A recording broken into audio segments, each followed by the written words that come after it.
Hola, mi nombre es Santiago Gudelo Álvarez, estudiante de Comunicación Estratégica e Imagen Institucional. El día de hoy estaremos hablando acerca de un importante tema de la materia Seminario de Investigación 2, que tiene que ver con los resultados mediante la prueba estadística de la hipótesis planteada. Bueno, y comenzamos. Resulta que los resultados mediante la prueba estadística de la hipótesis planteada lo que pretende es que mediante la estadística nosotros como investigadores tengamos la capacidad de analizar y verificar que efectivamente las hipótesis que nosotros planteamos en la investigación son correctas, no son correctas, son congruentes, no congruentes, y la estadística obviamente nos ayuda a determinarlo. Bueno, resulta que existe un tema muy importante que se llama análisis estadístico y que se convierte en un momento trascendental en la investigación. Uno donde debemos analizar estadísticamente cada una de las hipótesis planteadas en la investigación. Bueno, ¿para qué es útil la estadística inferencial? Que es otro importante tema que compone todo este andamiaje. Se utiliza para probar hipótesis y estimar parámetros. A la estadística de la población se le conoce como parámetros, es decir, todos los datos que salen de esa muestra poblacional se le llaman parámetros, como lo vemos acá en la diapositiva. Estadística inferencial, entonces es esa N, ¿cierto? Es esa N que viene a ser la muestra, la población, que luego se convierte en muestra, que es esa N minúscula, y la cual de esa muestra minúscula yo saco conclusiones como investigador. Bueno, ¿en qué consiste la prueba de hipótesis? La prueba de hipótesis determina si esta es congruente con los datos de la muestra. Para comprender lo que es la prueba de hipótesis en la estadística inferencial es necesario revisar los conceptos de distribución muestral y nivel de significancia. Bueno, ahorita vamos a ver esos dos conceptos, pero antes sí es importante decir o dejar claro que la congruencia con los datos de la muestra es trascendental para obtener muy buenos resultados y para que los resultados pues sean confiables, sean verídicos. ¿Qué significa congruencia de los datos? Que todas las muestras que yo saqué en mi investigación pues obviamente respondan a unos parámetros lógicos y que pues no sean datos inventados, ¿cierto? ¿Qué es una distribución muestral? Entonces acá sí es muy importante decir que la distribución muestral es la que resulta de considerar todas las muestras posibles que pueden ser tomadas de una población. Su estudio permite calcular la probabilidad que se tiene, dada una sola muestra, de acercarse al parámetro de la población, como lo decíamos ahorita.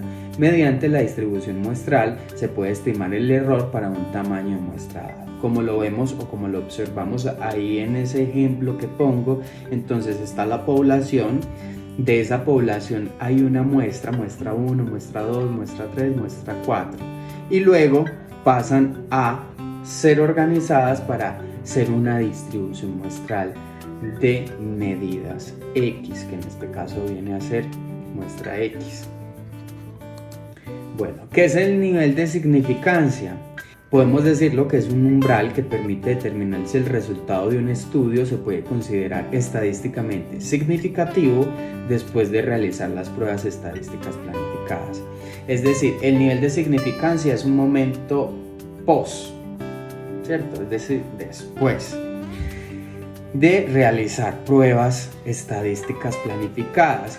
Y de cierta manera puedo dar respuesta a este interrogante, ojo, ¿con qué porcentaje de confianza el investigador generaliza para suponer que tal cercanía es real y no por un error de muestreo? Como les digo, se pueden cometer errores de muestreo, entonces lo que queremos hacer es verificar y qué tan significativa es esa información para yo como investigador generalizar. Es decir, por ejemplo, todos los hombres de mi muestra tienen los ojos de color café.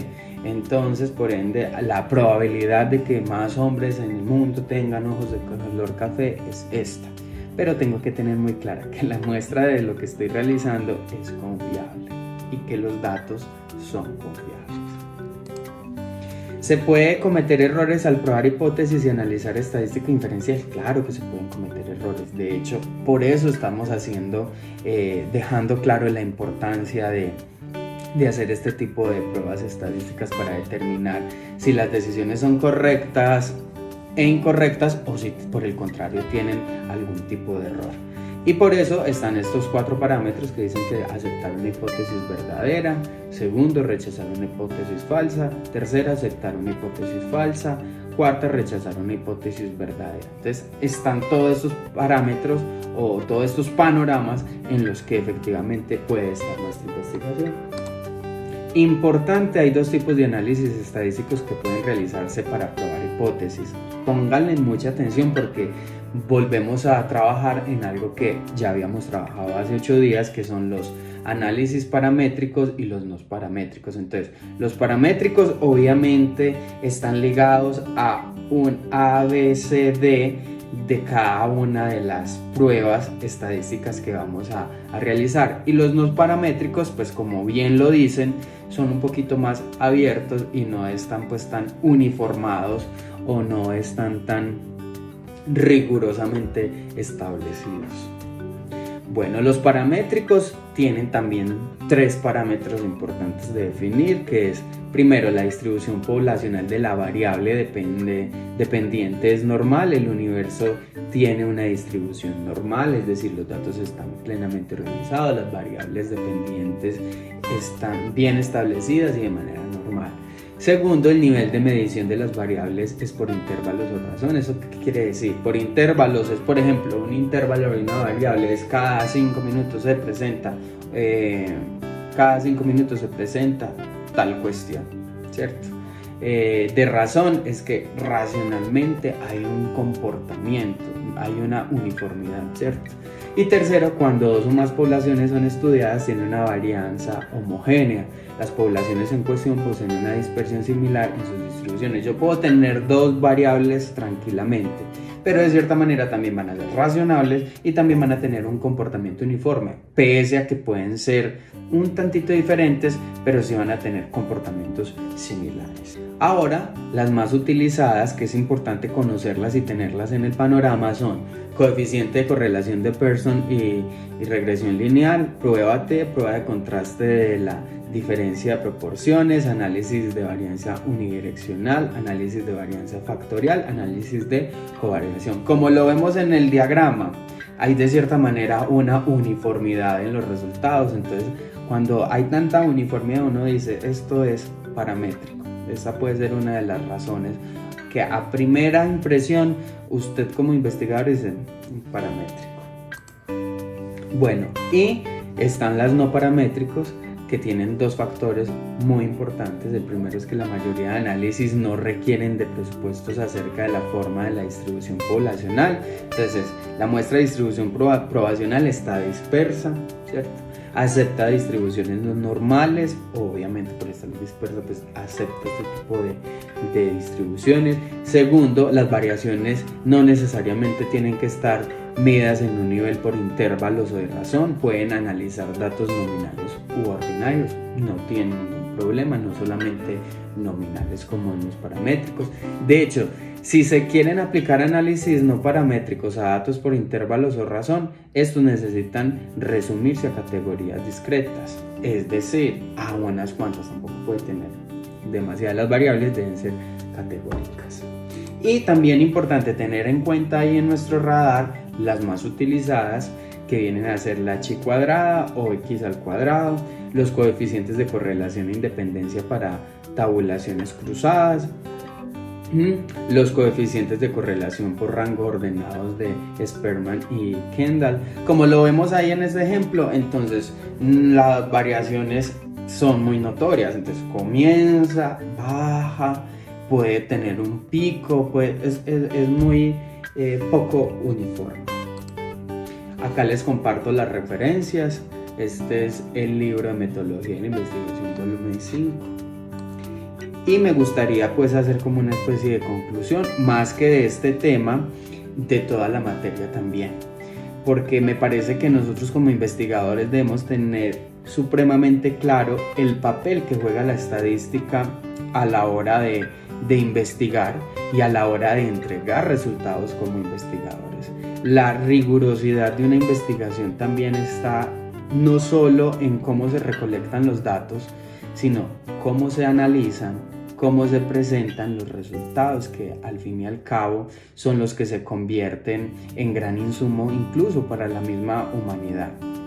Entonces, la importancia de hacer todas estas pruebas, ya sea paramétricas o no paramétricas, es determinante, porque nosotros como investigadores debemos tener la responsabilidad de entregar estudios bien estructurados, estudios serios y estudios que estén comprobados, es decir, que la estadística permita dar resultados coherentes, claros, y que de cierta manera o de cierta manera no, que sean completamente confiables.